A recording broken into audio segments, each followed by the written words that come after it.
Hi అండి, అందరికీ నమస్తే. అందరు ఎలా ఉన్నారు? బాగున్నారా?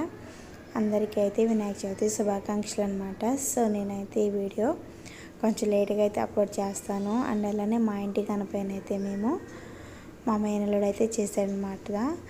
శివలింగం పైన అయితే కూర్చుని ఉంటాడు గణపయ్య. అండ్ అలానే ఇక్కడ వచ్చేసి మంచిగా పూజ అయితే కంప్లీట్ అయింది. పూజ కంప్లీట్ అయిన తర్వాత అయితే నేను వీడియో తీసాను.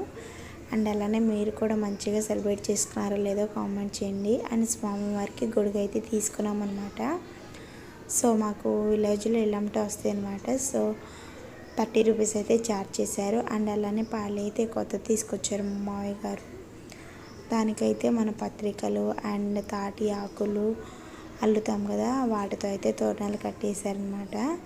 అండ్ అలానే రకరకాల ఆకులు పత్రికలు తీసుకొచ్చేసేది స్వామివారి ముందు పెట్టి ఎరుగుతో అయితే పూజ చేసాము. అలానే స్వామివారికి నైవేద్యంగా అయితే గారెలు అండ్ కుడుములు, ఉండ్రాళ్ళు, తర్వాత వీటితోని చిన్న అప్పాలాగా చేస్తాము.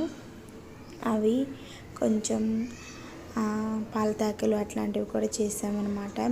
మీలో ఎంతమందికి పాలతాకలు అంటే ఇష్టమో కామెంట్ చేయండి. అండ్ నాకైతే ఫేవరెట్ అండి. స్వామివారికి గరిక అండ్ కుడుములతో పాటు ఈ పాలతాకలు అంటే చాలా ఇష్టం అనమాట. అండ్ కర్డ్ రైస్ కూడా చేసాము, దద్దోజనము. అండ్ మీ ఇంట్లో ఎలాంటి ఐటమ్స్ చేసుకున్నారో కామెంట్ సెక్షన్లో కామెంట్ చేయండి. అండ్ అలానే వాటి కాంబినేషన్ వచ్చేసి మనకి పాలతాకులోకి పప్పు అయితే చేసుకున్నాము. అండ్ మేమైతే ఇలా ప్రసాదాలు అయితే చేసుకున్నాం అనమాట. చాలా సింపుల్గా, చాలా ఈజీగా అయితే కంప్లీట్ అయిపోయినాయి. అండ్ అలానే స్వామివారికి అయితే మంచిగా బుక్స్ అండ్ వస్త్రాలు అయితే పెట్టేసి బుక్స్కి అయితే బొట్లు పెట్టేసాము. బొట్లు పెట్టేసి అయితే మంచిగా ఉండ్రాలు పోసుకునేది స్వామివారిని మనస్ఫూర్తిగా కోరుకున్నాం అనమాట. మంచిగా ఉండాలని చెప్పేసి, అలానే ప్రతి ఒక్కరు హ్యాపీగా ఉండాలని చెప్పేసి అయితే విఘ్నేశ్వరుని కోరుకున్నాము. ఎట్లాంటి విఘ్నాలు లేకోకుండా హ్యాపీగా ఉండాలని చెప్పేసి. అండ్ దీన్ని వచ్చేసి మేము పాళి అంటాము. మీరు కూడా పాళి అంటారా లేదనేది కూడా కామెంట్ చేయండి. అండ్ అలానే మా పూజ అయితే ఇలా ఉందండి. మీ ఇంట్లో మీరు కూడా మంచిగా పూజ చేసుకున్నారా లేదా? అండ్ అలానే మా గణపయ్యని అయితే మంచిగా ఇట్లా గొడవ కింద అయితే పెట్టేసామన్నమాట. అండ్ పూజ అయితే మాకు కంప్లీట్ అయిపోయింది. మంచిగా స్వామివారికి అయితే తిరుపతి నుంచి మా అత్తయ్య గారు లడ్డు అయితే తీసుకొచ్చారు. లడ్డు ప్రసాదం కూడా పెట్టేశాము.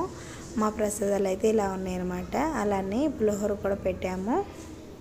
నిమ్మకాయ పులిహోర, వడపప్పు, సలవడి, పానకం అయితే పెట్టేసి లాస్ట్లో అయితే కొబ్బరికాయ కొట్టేసి మంచిగా స్వామివారిని అయితే కోరుకున్నాం అనమాట. అండ్ అలానే వీడియో అయితే మీకు నచ్చింది అనుకుంటున్నానండి. నచ్చినట్లయితే లైక్ చేయడం, ఇంకా సబ్స్క్రైబ్ చేయని వాళ్ళు ఎవరంటే సబ్స్క్రైబ్ చేయండి. అండ్ సపోర్ట్ చేయడం మాత్రం మర్చిపోకండి.